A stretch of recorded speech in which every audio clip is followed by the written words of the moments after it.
ইরানের হাইপারসনিক ক্ষেপণাস্ত্র হামলায় চলছে ইসরায়েল। 3 বিমান ঘাঁটি সহ আবাসিক ভবনে ব্যাপক ক্ষয়ক্ষতি, নিহত 3।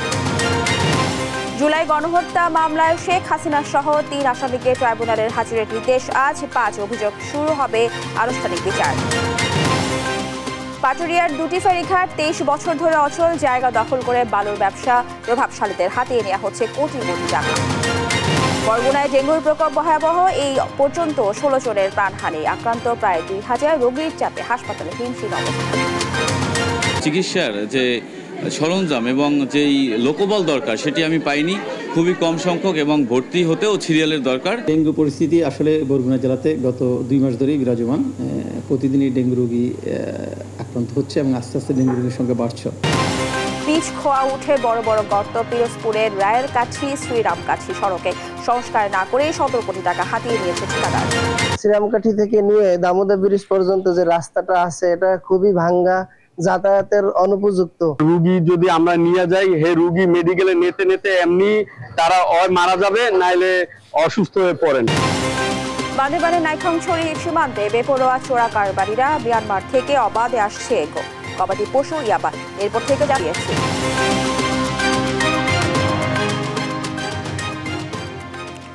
দেখছিলেন সংবাদ শিরোনাম। সংবাদ সকালে সঙ্গে আছি আমি রাবি ইসলাম স্নেহা।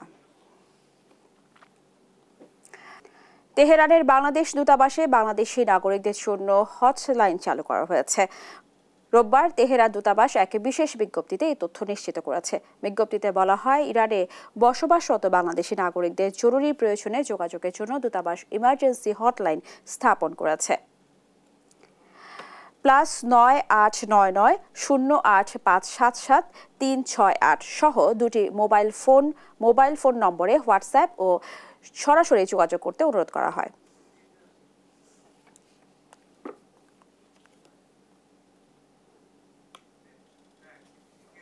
এবার অন্যান্য প্রসঙ্গ। জুলাই আগস্ট গণহত্যার অভিযোগে সাবেক প্রধানমন্ত্রী শেখ হাসিনা সহ 3 আসামিকে আজ আন্তর্জাতিক অপরাধ ট্রাইব্যুনালে হাজির করার নির্দেশ দিয়েছেন আদালত। এদিন আসামিদের ট্রাইব্যুনালে হাজিরের মধ্য দিয়ে বিচার প্রক্রিয়ার আনুষ্ঠানিকতা কার্যক্রম শুরু হবে।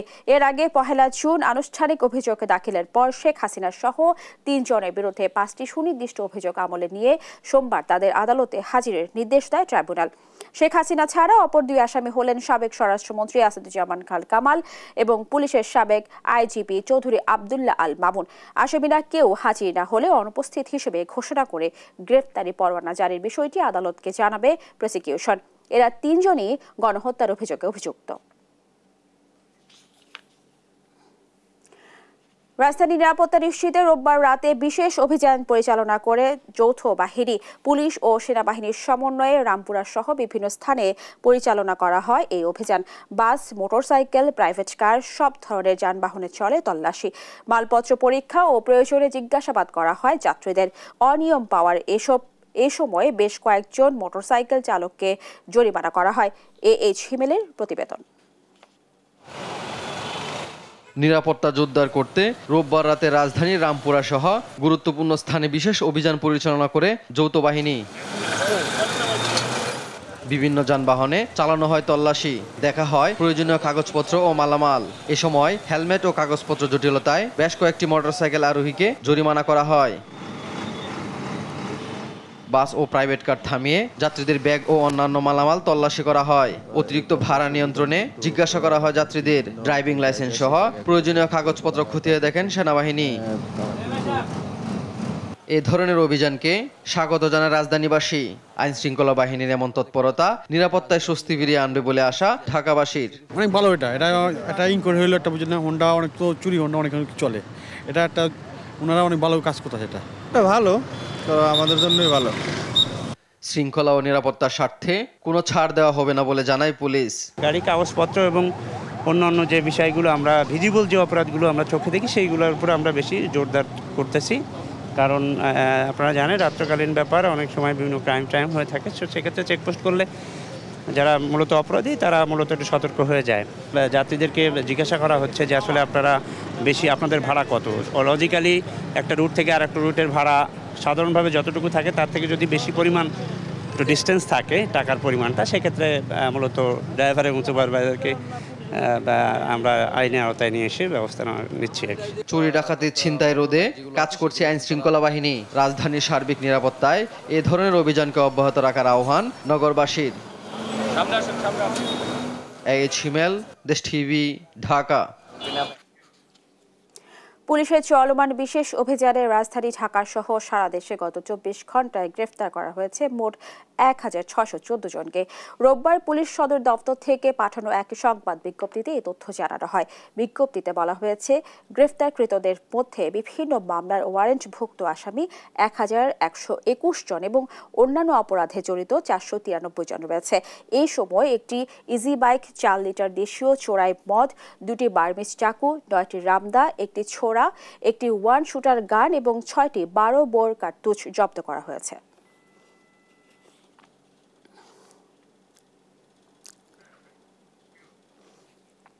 প্রথমবারের মতো ঢাকায় এসেছে জাতিসংঘের মানবাধিকার কমিশনের গুম বিষয়ক ওয়ার্কিং গ্রুপের 2 সদস্য। রোববার 4 দিনের সফরে গ্রুপের ভাইস চেয়ার গ্রাজিনা বোরানোস্কা ও আনা লোরেনা ডেলগাদিলো প্যারিস ঢাকা পৌঁছান। প্রায় 1 যুগ ধরে গুমের ঘটনা তদন্তের জন্য বাংলাদেশ সফরে অনুরোধ জানিয়ে আসছে জাতিসংঘের মানবাধিকার কমিশনের working group on enforced for involuntary disappearance. 2013 সালের 12 মার্চ সফরের জন্য প্রথম চিঠি দিলেও সাড়া দেয়নি পতিত আওয়ামী লীগ সরকার।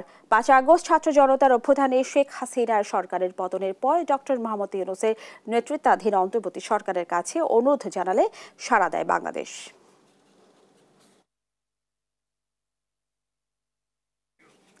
জাতীয় নির্বাচন যখনই হোক কমিশন প্রস্তুত থাকবে বলে জানিয়েছেন সিইসি এএমএম নাসিরউদ্দিন। বলেন, লন্ডন বৈঠকের সিদ্ধান্ত অফিসিয়ালি পেলে সে অনুযায়ী প্রস্তুতি নেবে কমিশন। সুষ্ঠু ভোটের প্রতিশ্রুতি দিয়ে তিনি বলেন, ভোট বাক্স লুট করে নির্বাচনে জয়লাভ এখন দিবাস্বপ্ন। এদিকে নির্বাচন যখনই হোক তা সুষ্ঠু করতে আইনশৃঙ্খলা বাহিনী প্রস্তুত বলে জানান স্বরাষ্ট্র উপদেষ্টা জাহাঙ্গীর আলম চৌধুরী। আলিমুজ্জামান সাফওয়ানের রিপোর্ট।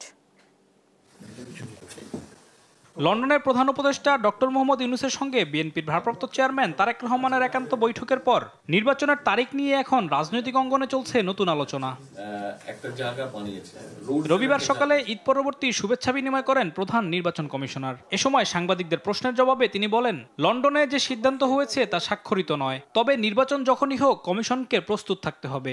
আগে আমাদেরকে বলা হয়েছিল যে আমরা, আপনারাও জানেন যে ডিসেম্বর থেকে জুনের মধ্যে একটা যে কোনো সময় হতে পারে। আমরা সেই টাইম স্পেন্ডটা মাথায় রেখে প্রস্তুতি শুরু করেছিলাম।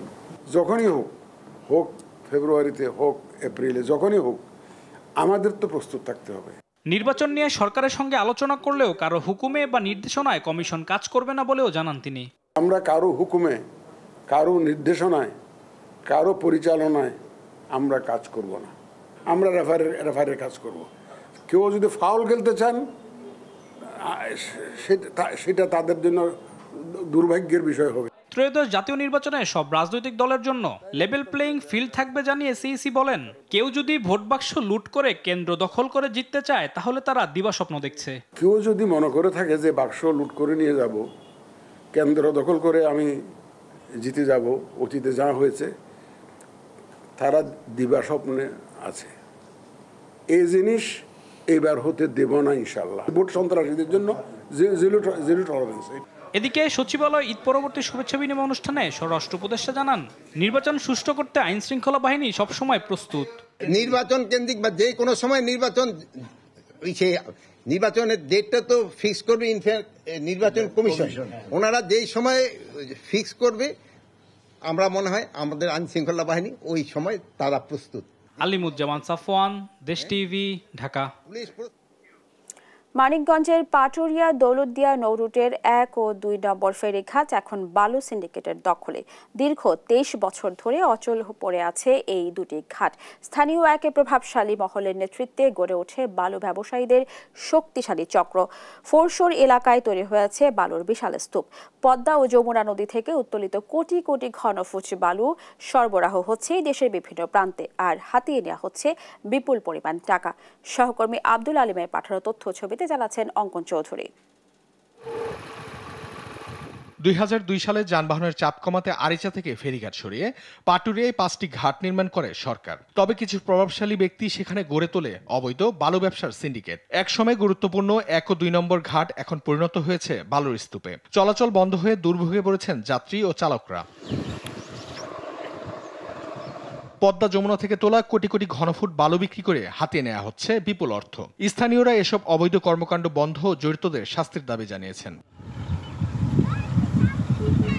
যদিও 1983 সালে আরিচাকে নদীবন্দর ঘোষণা করা হয়, বাস্তবে সে আইনের কোনো প্রয়োগ নেই। ঘাট এলাকায় চলছে প্রকাশ্যে দখল ও বালু ব্যবসা। ঘাটটা রানিং থাকতো, তাহলে কিন্তু এই ব্যবসাটা এখানে হইতো না। জসিম খান নামে এক ব্যক্তিরে যে কোবানো হয়েছে এই বালু ব্যবসা ওই বিরোধী দল দখল নেওয়ার জন্য। 1 নম্বর 2 নম্বর ফেরিঘাট পর্যন্ত মনে করি ওটা বন্ধ হয়ে গেছে শুধু এই বালুর ব্যবসার কারণে। অভিযোগের জবাবে বালু ব্যবসায়ীরা জানান জায়গার মালিকানা নিয়ে হাইকোর্টে রিট চলমান রয়েছে। যে জায়গাগুলো আমরা ব্যবহার করতেছি সেগুলো ব্যক্তি মালিকানাধীন জায়গা, তাদের বৈধ কাগজপত্র আছে, তাদের কাছ থেকে আমরা জমি ভাড়া নিয়েছি এবং তাদের সেই আমাদের ডিড ডকুমেন্টস সেগুলো আছে। জেলা প্রশাসনের অবৈধ বালু ব্যবসা বন্ধে পদক্ষেপ নেওয়ার জন্য পত্রের মাধ্যমে অবহিত করা হয়েছে বলে জানান আরিচা নদী বন্দরের উপপরিচালক। আমরা এই ব্যাপারে উপজেলা প্রশাসন এবং জেলা প্রশাসনকে চিঠি দিয়েছি যে মাঝে মাঝে এখানে মোবাইল কোর্ট পরিচালনা করে অবৈধ বালু ব্যবসার বিরুদ্ধে অভিযান পরিচালনা করার জন্য। জেলা প্রশাসক জানিয়েছেন বন্দর কর্তৃপক্ষ ভ্রাম্যমাণ আদালতের জন্য অনুরোধ করলে অবৈধ বালু ব্যবসায়ীদের অবশ্যই আইনের আওতায় আনা হবে। আমাদের কাছে ওনারা যদি রিকুইজিশন দেয় আমরা মোবাইল কোর্ট করে অপসারণের ব্যবস্থা নেব। দ্রুত সমস্যার সমাধান করে সিন্ডিকেট মুক্ত ফেরিঘাট দেখতে চান স্থানীয়রা। নিউজ ডেস্ক, দেশ টিভি। ভারতের বিভিন্ন স্থানে করোনা ভাইরাসের প্রকোপ বাড়ায় দিনাজপুরের হিলি ইমিগ্রেশন চেকপোস্টে সতর্কতা জারি করা হয়েছে। ইমিগ্রেশন চেকপোস্টে বসানো হয়েছে উপজেলা স্বাস্থ্য কমপ্লেক্সের পক্ষ থেকে মেডিকেল টিমে দায়িত্বে থাকা উপজেলা স্বাস্থ্য বিভাগের উপসহকারী কর্মকর্তারা ভারত থেকে ফিরে আসা যাত্রীদের করোনা ভাইরাসের উপসর্গ আছে কিনা তা হেলথ স্ক্যানারের মাধ্যমে পরীক্ষা করছেন। পাসপোর্টধারী যাত্রীদের মাস্ক ছাড়া অফিসে প্রবেশ করতে দেওয়া হচ্ছে না বলে জানায় কাস্টমস সুপার।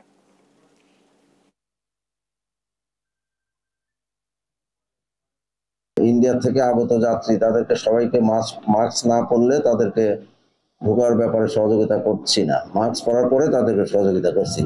অনুরূপ বাংলাদেশ থেকে যারা ভারতে যাচ্ছে তাদেরও মাস্ক পরিহিত অবস্থায় আসার পরে তাদেরকে সেবা প্রদান পূর্বক তাদেরকে ভারতে যাওয়ার ব্যাপারে বলা হচ্ছে। ভোলায় বাড়ছে করোনা সংক্রমণ, সেখানকার পরিস্থিতি জানাতে সরাসরি যুক্ত হচ্ছেন সহকর্মী ছোটন সাহা। ছোটন, আপনি নিশ্চয়ই আমাকে শুনতে পাচ্ছেন। ছোটন, যেমনটি বলছিলাম ভোলায় করোনা সংক্রমণ বেড়েছে, সেই ক্ষেত্রে করোনা শনাক্ত ও রোগীদের চিকিৎসায় হাসপাতালে কি প্রস্তুতি দেখছেন? স্নেহা, আপনি যেমনটি বলছিলেন সারা দেশে কিন্তু ছড়িয়ে পড়েছে করোনা সংক্রমণ। তবে ভোলায় এখন পর্যন্ত করোনা রোগী শনাক্ত না হলেও কিন্তু হাসপাতালগুলোতে কিন্তু করোনা যে নমুনা পরীক্ষাগুলো চলছে, গতকালকে পর্যন্ত কিন্তু 16 জনের নমুনা পরীক্ষা করা হয়েছে এবং এতে এখন পর্যন্ত কারো শরীরে করোনা কিন্তু শনাক্ত হয়নি। তবে মানুষজন কিন্তু আতঙ্কিত, কারণ এই জেলায় যখন করোনাকালীন সময় প্রথম শুরু হয় তখন 4000-এর অধিক কিন্তু করোনা শনাক্ত হয়েছিল এবং সেখানে 93 জন কিন্তু মারাও গিয়েছে। তো এমন অবস্থায় যেহেতু আবারও করোনা নিয়ে আলোচনা, তো সেই হিসেবে বলা যায় যে মানুষ অনেকটা আতঙ্কিত। তো স্বাস্থ্য বিভাগের কি ধরনের প্রস্তুতি রয়েছে আমরা সিভিল সার্জনের সাথে কথা বলবো, জানতে চাইব করোনা সংক্রমণ প্রতিরোধে আপনাদের কি ধরনের প্রস্তুতি রয়েছে। ধন্যবাদ। দক্ষিণ এশিয়ার মতো যেহেতু বাংলাদেশে করোনা রোগী শনাক্ত হচ্ছে, সেক্ষেত্রে আমাদের স্বাস্থ্য মন্ত্রণালয় এবং অধিদপ্তরের নির্দেশক্রমে আমাদের ভোলা জেলায় যে 6টা উপজেলা স্বাস্থ্য কমপ্লেক্স আছে, প্রতিটা উপজেলা আমাদের 5টা করে বেড রেডি করে আছে এবং জেলা হাসপাতালে আমাদের 6টা বেড রেডি আছে এবং আমাদের জেলা হাসপাতালে কিন্তু আমাদের কোভিড টেস্ট চলমান আছে। আমাদের যে র্যাপিড অ্যান্টিজেন টেস্ট কিট সেটা আমাদের এখানে আছে এবং আজকে আমাদের ঢাকাতে চাহিদা দিয়ে আমরা লোক পাঠিয়েছি, আজকে আরও 5000 কিট আমরা চলে আসবে। তবে আমাদের এখানে একটা পিসিআর ল্যাব আছে, সেখানে আমাদের যে কিট সরবরাহ দেয় আমরা পিসিআর ল্যাবটা আমরা এখানে টেস্ট চালু করতে পারবো। পাশাপাশি আমরা জনগণকে সচেতন করতেছি তারা যেন জনসমাগম এড়িয়ে চলে এবং জনসমাগমে যেতে হয় তাহলে তারা যেন মাস্ক পরিধান করে এবং প্রতিদিন তারা যেন 5 থেকে 7 বার সাবান দিয়ে ভালো করে হাত ধোয় এবং তারা আমাদের যে এন্ট্রি পথ আমাদের নাক এবং মুখ দিয়ে কিন্তু করোনা ঢোকে, সেই ক্ষেত্রে আমরা যেন হাত দিয়ে নাক এবং মুখে স্পর্শ না করি। ধন্যবাদ।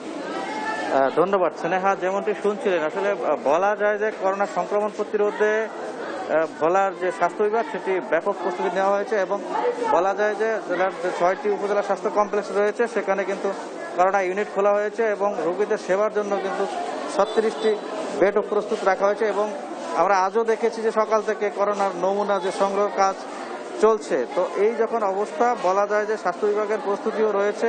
তো এ ছিল আমার কাছে করোনা সংক্রমণ প্রতিরোধে যে স্বাস্থ্য বিভাগের যে প্রস্তুতি চলছে এবং প্রস্তুতি নেওয়া হয়েছে তা নিয়ে সর্বশেষ তথ্য। স্নেহা। ছোটন, আপনাকে ধন্যবাদ। দর্শক, শুনছিলাম ভোলা থেকে করোনার পরিস্থিতি নিয়ে। বরগুনায় ডেঙ্গু পরিস্থিতি ক্রমেই ভয়াবহ হয়ে উঠছে। প্রতিদিনই বাড়ছে রোগীর সংখ্যা, থামছে না মৃত্যুর মিছিল। জেলায় ইতোমধ্যে প্রায় 2000 মানুষ ডেঙ্গুতে আক্রান্ত হয়েছে, যা দেশের মোট আক্রান্তের 25%। এ পর্যন্ত মারা গেছেন 16 জন। হাসপাতাল কর্তৃপক্ষ বলছে ডেঙ্গুর প্রকোপ হাসপাতালে বিদ্যমান সক্ষমতাকেও ছাড়িয়ে গেছে। রিয়াজ আহমেদ মুছার তথ্য ছবিতে জানাচ্ছেন আব্দুল্লাহ আল মারুফ। স্ত্রী আর 2 বছরের ফুটফুটে কন্যাকে নিয়ে সুখের সংসার ছিল রাজনের। স্ত্রী জেরিন ডেঙ্গুতে আক্রান্ত হয়ে 27তম জন্মদিনে গেল 6 জুন না ফেরার দেশে পাড়ি জমান। 7 জুন বিবাহ বার্ষিকীতে দাফন করা হয় তাকে। অক্সিজেন দেওয়ার জন্য যখন আমরা উপরে নিয়ে যাই তখন আমাদের হয়রানি করা হয়। আবার ওরে 2-3 বারে উপরে নিচে করার জন্য ভর্তি লাগবে, এটা লাগবে, সেটা লাগবে, নিচে নামাই। তো সঠিক টাইম ওর মানে অক্সিজেনটাও দিতে পারি নাই। পরবর্তীতেও আমার এরকম কোলে বসেই আমার কোলেও চলে যায়, আমি কিছু বলতে পারি না। স্থানীয়রা জানান চলতি বছরের মতো মশার এত উপদ্রব আর কখনো দেখেননি তারা। মশা নিধনের কার্যক্রম চলছে ঢিলেঢালাভাবে, ফলে জেলায় ডেঙ্গু মহামারী আকার ধারণ করেছে। জেলায় এখন পর্যন্ত প্রায় 2000 মানুষ ডেঙ্গুতে আক্রান্ত হয়েছেন, যা দেশের মোট আক্রান্তের 25%। মারা গেছেন অন্তত 16 জন। বরগুনা পৌরসভায় মশা নিধনের জন্য কার্যকরী কোনো ব্যবস্থা গ্রহণ করে না। বরগুনা পৌরসভায় যত সরকারি অনুদান আমাদের ট্যাক্সের টাকা দিয়ে কি করে আমরা জানি না। বরগুনা পৌরসভা জনগণের কোনো উন্নয়নমূলক কাজে আসে না। মশক নিধনের যে কার্যক্রম, কোনো কার্যক্রমই পৌরসভা পালন করছে না, চোখে পড়ছে না, খুবই দুরবস্থা। 50 শয্যার ডেঙ্গু ওয়ার্ডে গড়ে প্রতিদিন 250 জন রোগী হাসপাতালে ভর্তি থেকে চিকিৎসা নিচ্ছেন। বেড সংকটে চিকিৎসা নিতে হচ্ছে মেঝেতেই। অস্বাস্থ্যকর পরিবেশ আর জায়গার অভাবে বাড়ছে ভোগান্তি। এই দেখ কিন্তু প্যারাসিটামল ট্যাবলেট এই 6 ঘন্টা পর পর খাইয়েন, এছাড়া এখন যে কোনো একটা জিনিস পাইলাম না, সব ওষুধ বাড়ার দেখে না লাগে। নার্সিং ব্যবস্থা এগুলো ভালো না, ঔষধপাতি সব আমাদের কিনে খাইতে হয়। এবং আপনার এই 8 দিন ধরে শুধু একমাত্র 1 পিস নাফাই পাইছি, এছাড়া আর কোনো ঔষধ এখান থেকে পাই নাই। এখানে বেডের দরকার, সে বেড তো নাই, এবং শিয়ারি বলেন এবং ফ্লোর বলেন সব জায়গায় কিন্তু একই অবস্থা, শুধু মানুষ আর মানুষ, রোগী আর রোগী। ডেঙ্গু নিয়ন্ত্রণে মশা নিধন সহ নানা ব্যবস্থা গ্রহণ করা হচ্ছে বলে জানান জেলা প্রশাসক। ডেঙ্গুর প্রকোপ হাসপাতালে বিদ্যমান সক্ষমতাকেও ছাড়িয়ে গেছে বলে জানায় হাসপাতাল কর্তৃপক্ষ। পৌরসভা মশক নিধনের যে ধরনের কার্যক্রম, সকল ধরনের কার্যক্রম অব্যাহত রেখেছে। আমাদের হাসপাতালের সাথে কমিউনিকেশন ভালো আছে। দিনকে দিন এটা মহামারী আকার ধারণ করতেছে এবং আমরা বর্তমানে খুব মহাবিপর্যয়ের সম্মুখীন, আমাদের সক্ষমতা বাইরে চলে গিয়েছে। বরগুনা জেনারেল হাসপাতালে ডেঙ্গু রোগীর চাপ সামলাতে 6 জন চিকিৎসক ও 10 জন নার্স প্রদান করেছে স্বাস্থ্য বিভাগ। নিউজ ডেস্ক, দেশ টিভি। পিরোজপুর সদর উপজেলার রায়েরকাঠি শ্রীরামকাঠি সড়কের বেহাল দশা। দীর্ঘদিন মেরামত না হওয়ায় চলাচলের অনুপযোগী এই সড়কে প্রায় ঘটছে দুর্ঘটনা। এলাকাবাসীর অভিযোগ, সংস্কার কাজ শুরু করার আগেই বরাদ্দের টাকা উঠিয়ে নেয় ঠিকাদারি প্রতিষ্ঠান ইফতি ETCL। সহকর্মী জালিস মাহমুদের রিপোর্ট চালাচ্ছেন নুসরাত শোভা। পিরোজপুর সদর থেকে রায়েরকাঠি হয়ে শ্রীরামকাঠি এলাকা পর্যন্ত সড়ক নির্মাণ করা হয় 2001 সালে। এই সড়কের 8 কিলোমিটার অংশের এখন বেহাল দশা। দীর্ঘদিন মেরামত না হয় খানাখন্দে ভরা সড়কটি। সৃষ্টি হয়েছে বড় বড় গর্তের, উঠে গেছে পিচ ও খোয়া, এতে প্রায়ই ঘটছে দুর্ঘটনা এড়াতে বিকল্প রাস্তায় চলাচল করছেন জনসাধারণ। এতে নষ্ট হচ্ছে সময়, বাড়ছে যাতায়াত খরচ। এলাকাবাসীর অভিযোগ, 2024 সালে সড়কটি সংস্কারের প্রকল্প হাতে নেয় সরকার। কাজ শুরু হওয়ার কথা ছিল একই বছরের 6 নভেম্বর, শেষ হওয়ার কথা ছিল 2025 সালের 5 নভেম্বর। বরাদ্দ 17 কোটি 26 লাখ টাকা। তবে ঠিকাদারি প্রতিষ্ঠান ইফতি ETCL কাজ না করেই সেই টাকা উঠিয়ে নেয়। দামোদর ব্রিজ থেকে শ্রীরামকাঠি পর্যন্ত আমাদের অবস্থা খুবই খারাপ।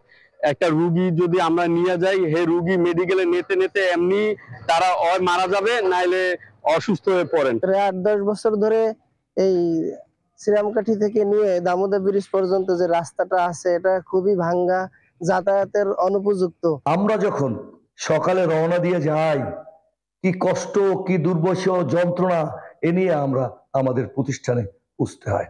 এই অভিযোগের সত্যতা যাচাই করতে একাধিকবার নির্বাহী প্রকৌশলী রঞ্জিত দের সঙ্গে যোগাযোগ করা হলেও তার কোনো বক্তব্য পাওয়া যায়নি। তবে পিরোজপুর জেলা প্রশাসক দুর্নীতির কথা স্বীকার করে বলেন, কিভাবে আবার রাস্তাটা সংস্কার করা যায় তা ঊর্ধ্বতন কর্তৃপক্ষের নজরে আনা হয়েছে। এখানে দুর্নীতি হয়েছে মর্মে দুর্নীতি দমন কমিশন কর্তৃক উদ্ঘাটিত হয়েছে। পরবর্তী কার্যক্রম কি করণীয় হবে এবং রাস্তাগুলো কিভাবে আবার সংস্কারের আওতায় আসবে, মেরামত করা যাবে এবং নতুন রাস্তা তৈরি হবে, এই বিষয়ে সরকারের নজরে আনা হয়েছে। এই সিদ্ধান্ত আসলে আমরা তৎপরবর্তীতে সিদ্ধান্ত অনুযায়ী কার্যক্রম গ্রহণ করব। পিরোজপুর সদর উপজেলার 700 কিলোমিটার পাকা ও আধা পাকা সড়ক রয়েছে। এর মধ্যে 400 কিলোমিটারই চলাচলের অনুপযোগী। নিউজ ডেস্ক, দেশ টিভি। আইন শৃঙ্খলা রক্ষাকারী বাহিনীর বিভিন্ন বৈঠক ও মতবিনিময় সভায় চোরাচালান দমনে কঠোর নজরদারি বাড়ানোর উপর জোর দেওয়া হলেও বান্দরবানের নাইক্ষ্যংছড়ি সীমান্তে আগের চেয়ে বেপরোয়া হয়েছে চোরাচালানিরা। একদিকে মিয়ানমার থেকে অবৈধ পথে গরু, ইয়াবা সহ রোহিঙ্গা অনুপ্রবেশ ঘটছে, অন্যদিকে এপার থেকে যাচ্ছে বিভিন্ন পণ্য। এই আদান প্রদানে হাজার কোটি টাকা অবৈধভাবে চলে যাচ্ছে দেশের বাইরে। আবুল বাশার নয়নের প্রতিবেদন, জানাচ্ছেন টুম্পা আফরোজ। 2022 সালের আগস্ট থেকে মিয়ানমার অভ্যন্তরে চলছে সংঘাত। সীমান্তে এখন সশস্ত্র বিচ্ছিন্নতাবাদী গোষ্ঠীর একচ্ছত্র আধিপত্য। তারা সরাসরি চোরাকারবারি মাফিয়াদের সঙ্গে যোগসাজশে বাংলাদেশের অভ্যন্তরে অর্থের বিনিময়ে গবাদি পশু, মাদক সহ অন্যান্য মালামাল পাচার করছে। মূলত বিচ্ছিন্নতাবাদী গোষ্ঠী আর্থিকভাবে শক্তিশালী হয়ে অস্ত্র ও গোলাবারুদ কেনার জন্য চোরাচালানি কার্যক্রম পরিচালনা করছে বলে ধারণা সচেতন মহলের। চোরাচালানের মাধ্যমে যেটা আসতেছে, গরু, ইয়াবা, এটা সরবরাহ করে এর টাকাগুলি নিয়ে এরা অস্ত্র চোরাচালান মজুত করতেছে। বাংলাদেশ থেকেও অহরহর পণ্য ওইদিকে পাচার হচ্ছে। এই টাকাগুলো হুন্ডির মাধ্যমে, বিভিন্ন ব্যাংকের মাধ্যমে এবং বাংলাদেশের বিভিন্ন ফন্ডের মাধ্যমে টাকাগুলো পাচার হচ্ছে। এদিকে সীমান্ত এলাকায় ব্যাপক হারে চোরাচালানির ফলে আইন শৃঙ্খলার অবনতি ঘটছে এবং দিন দিন পরিস্থিতি নিয়ন্ত্রণের বাইরে চলে যাচ্ছে। এর বড় উদাহরণ 26 কোটি টাকায় গর্জনিয়া বাজারি যারা। বান্দরবান সীমান্ত পার হয়ে এই বাজারের রসিদে বৈধতা দেয়া হয় চোরাই গরু আর দ্বিমুখী অবৈধ হুন্ডি, ব্যাংক ও মোবাইল ব্যাংকিং এর মাধ্যমে কোটি কোটি টাকা দেশের বাইরে পাচার হচ্ছে। এছাড়া চোরাচালান ও রোহিঙ্গা অনুপ্রবেশ করাতে গড়ে উঠেছে শক্তিশালী সিন্ডিকেট। লোকগুলা বর্ডার ক্রস করে যে কোনো প্রকারে আমাদের এখানে বাংলাদেশে আসতেছে, এরা কিছু ক্যাম্পে যাইতেছে, কিছু বিভিন্ন জায়গায় স্থান নিতেছে আর কি। আমাদের বাংলাদেশের বিভিন্ন খাদ্যদ্রব্য, বিভিন্ন পণ্য অবৈধভাবে মিয়ানমারে পাচার হচ্ছে এবং মিয়ানমার থেকে অবৈধভাবে বাংলাদেশে পাচার হচ্ছে। মুনাফার জন্য নিম্ন আয়ের মানুষজন বিশেষ করে নিজের জীবনের চিন্তা না করে অর্থের পিছনে ছুটছে, যে কারণে তারা মাইন্ড বিস্ফোরিত হচ্ছে। এসব বিষয়ে বিজিবি ও পুলিশ প্রশাসনের কেউ ক্যামেরার সামনে কথা বলতে রাজি হননি। দুই বাহিনী দায়িত্ব পালন করে যাচ্ছেন দাবি করে স্থানীয়রা সচেতন হলে প্রতিরোধ গড়ে তোলা সম্ভব হবে মনে করছেন তারা। আমরা শুধুমাত্র জনসচেতনতাটাই নিয়ে কাজ করতে পারি। প্রতিরোধ বা ওদেরকে চ্যালেঞ্জ করা বা অভিযান, এগুলো মূলত বিজিবিটাই করেন আর কি। তারা ওনাদের দায়িত্ব তারা পালন করছেন। ওনাদের যতটুকু সাপোর্ট আমাদের পক্ষ থেকে দরকার, যেমন লজিস্টিক গাড়ি বা এরকম রিকুইজিশন করে দেয়, এটা আমরা ওনাদেরকে হেল্প করতেছি। চোরাচালান দমনে নাইক্ষ্যংছড়ি, গর্জনিয়া, কচ্ছপিয়ায় নিয়মিত বাজার মনিটরিং এবং যৌথ অভিযাত্রিক দল গঠনের পরামর্শ স্থানীয়দের। নিউজ ডেস্ক, দেশ টিভি। বগুড়ায় সপ্তম শ্রেণী পড়ুয়া মেয়েকে বিয়ে দিতে রাজি না হওয়ায় বাবাকে পিটিয়ে হত্যার অভিযোগ উঠেছে জেলার স্বেচ্ছাসেবক দলের সহ সাধারণ সম্পাদক জিতু ইসলামের বিরুদ্ধে। হত্যাকাণ্ডের পর অভিযুক্ত জিতু সহ দুজনকে আটক করেছে পুলিশ। এই ঘটনায় শহর জুড়ে তোলপাড় শুরু হলে জিতুকে দল থেকে বহিষ্কার করা হয়। সহকর্মী সঞ্জু রায়ের রিপোর্ট, জানাচ্ছেন নুসরাত শোভা। একাধিক মামলার আসামি স্বেচ্ছাসেবক দলের নেতা জিতু ইসলাম 50 বছর বয়সে সপ্তম শ্রেণী পড়ুয়া এক মেয়েকে বিয়ে করতে উঠে পড়ে লাগেন। বিয়ের প্রস্তাব পাঠান মেয়ের বাবার কাছে। দরিদ্র রিকশা চালক বাবার মেয়ের ভবিষ্যৎ নিয়ে অনেক স্বপ্ন, তাই মাদক ব্যবসায়ী জিতুর সঙ্গে ছোট্ট মেয়েকে বিয়ে দেওয়ার কথা চিন্তাও করতে পারেননি তিনি। তাই যেন কাল হলো বাবার জন্য। গেল শনিবার সকালে কাজে বের হওয়ার সময় জিতু আবারও রিকশা চালক শাকিলকে চেপে ধরে তার মেয়েকে বিয়ে করতে। ক্ষুব্ধ হয়ে জিতুকে চড় মারেন শাকিল। সঙ্গে সঙ্গে জিতুর লোকজন শাকিলকে মারধর করে জখম করে। পরে দুপুর 2টার দিকে জিতু আবারও 10-12 জনকে সাথে নিয়ে শাকিলের বাসায় গিয়ে তাকে তুলে নিয়ে বেধড়ক মারেন। মুমূর্ষ অবস্থায় শাকিলকে হাসপাতালে ভর্তি করলে সন্ধ্যায় চিকিৎসাধীন অবস্থায় মারা যান শাকিল। বুক ফাটা আহাজারিতে দোষীদের ফাঁসির দাবি জানান স্বজনরা। 6টার দিকে ওদের দলে একটা লোক আসে বলতেছে তোর ভাই তো আর নাই, তোর ভাই করে মারতে মারতে মারে ফেলে দিছে, তোর ভাই আর নাই। উনি বিএমপির লোক দেখে কি যা ইচ্ছা তাই করবে। আজকে আমার মায়ের বুক খালি হচ্ছে, এরপরে জানো ও আর কোনো মায়ের বুক খালি করতে না পারে। ওর ফাঁসি চাই, ওর ফাঁসি চাই আমরা সবাই। এ ঘটনায় অভিযুক্ত প্রধান আসামি সহ 2 জনকে আটক করা হয়েছে এবং বাকিদের আটকের চেষ্টা চলছে বলে জানায় পুলিশ। আমরা অলরেডি 2 জনকে গ্রেফতার করেছি। এখানে যে ওনাদের যে বক্তব্য, যিনি মূল আসামি জিতুকে অলরেডি আমরা গ্রেফতার করেছি, সঙ্গে আরেকজনকে আমরা গ্রেফতার করেছি। আমরা তথ্য যাচাই বাছাই করছি। স্বেচ্ছাসেবক দলের নেতা জিতুর বিরুদ্ধে এর আগেও হত্যা, ডাকাতি ও মাদক সহ 5টি মামলা চলমান আছে। চাঞ্চল্যকর এ হত্যাকাণ্ডে এরই মধ্যে জিতুকে দল থেকে বহিষ্কার করা হয়েছে। নিউজ ডেস্ক, দেশ টিভি। হবিগঞ্জে বাড়ি ফেরার পথে চলন্ত বাসে এক কিশোরীকে সংঘবদ্ধ ধর্ষণের অভিযোগ উঠেছে। রোববার রাত 12টার দিকে নবীগঞ্জ আউশকান্দি সড়কের সালামতপুর এলাকায় অভিযান চালিয়ে বাস চালককে আটক এবং ভুক্তভোগীকে উদ্ধার করা হয়। পুলিশ জানায় ধর্ষণের শিকার কিশোরী বাড়ি যাওয়ার উদ্দেশ্যে সিলেট নবীগঞ্জ রুটে চলাচলকারী মা এন্টারপ্রাইজ নামের একটি বাসে ওঠেন। বাসটি বিভিন্ন স্টপেজ থেকে যাত্রী ওঠানামার সময় ধীরে ধীরে ফাঁকা হয়ে পড়ে। শেরপুর এলাকায় পৌঁছার পর অন্যান্য যাত্রীরা নেমে গেলে বাসে ওই কিশোরী একা হয়ে পড়েন। এরপর চলন্ত অবস্থায় বাসের হেলপার লিটন মিয়া এবং চালক সাব্বির মিয়া সংঘবদ্ধভাবে তাকে ধর্ষণ করেন বলে অভিযোগ করেন।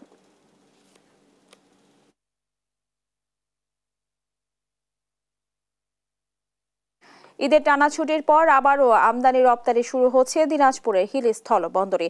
আরো জানাতে সরাসরি যুক্ত হচ্ছেন সহকর্মী হারুনুর রশিদ। হারুন, আপনি আমাদের জানাবেন দীর্ঘ ছুটির পর স্থল বন্দরের চাপ কেমন দেখছেন? জি স্নেহা, আপনাকে ধন্যবাদ। আমি এই মুহূর্তে দাঁড়িয়ে আছি দিনাজপুরের হিলিস্থল বন্দরে। হিলিস্থল বন্দরে টানা ঈদের এবং সাপ্তাহিক ছুটি শেষে সকল প্রকার যে অফিসগুলো আছে সেটা কিন্তু চালু আছে এবং স্বাভাবিকভাবে কার্যক্রম পরিচালনা হচ্ছে। তবে গত 15 তারিখে সরকারের দেওয়া ছুটি, ঈদের যে ছুটি, সেই ছুটি কিন্তু শেষ হয়ে যায় এবং সব সরকারি দপ্তর বেসরকারি দপ্তরগুলো খুলে এবং সেভাবে হিলি স্থল বন্দর কিন্তু সকল অফিস আদালতগুলো খুলেছে এবং সেখানে তাদের কার্যক্রম স্বাভাবিকভাবে চলছে। কিন্তু দিনাজপুরে এই হিলি স্থল বন্দর থেকে ভারতীয় এলাকায় যে সার্ভার জটিলতার কারণে, ভারতীয় চেকপোস্টের সার্ভার জটিলতার কারণে কিন্তু আমদানি রপ্তানি এই মুহূর্তে বন্ধ আছে।